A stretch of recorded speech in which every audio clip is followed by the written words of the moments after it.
కొమరంభీం జిల్లాలో విద్యార్థులు ఆందోళన చేపట్టారు. మైనర్ బాలికపై అత్యాచారానికి పాల్పడ్డ సాగర్ అనే యువకుడిని కఠినంగా శిక్షించాలని బురుగుడ జాతీయ రహదారిపై విద్యార్థులు, గ్రామస్తులు రాస్తారోకో చేపట్టారు. నిన్న స్కూల్ నుండి ఇంటికి వస్తున్న 8వ తరగతి బాలికపై మద్యం మత్తులో అఘాయిత్యానికి పాల్పడ్డ సాగర్ అనే యువకుని అదుపులోకి తీసుకున్న పోలీసులు విచారణ చేపట్టారు. ఇక అఘాయిత్యానికి పాల్పడ్డ సాగర్కు ఉరిశిక్ష వేయాలని విద్యార్థులు డిమాండ్ చేస్తున్నారు.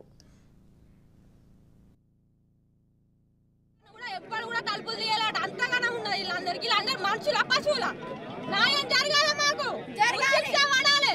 మళ్ళీ ఉరిశిక్ష కూడా 5 నిమిషాలు కాదు, కరకంగానే పడాలి. అట్లా ఉరిశిక్ష పడాలి. అది మేము కోరుకుంటున్నాం.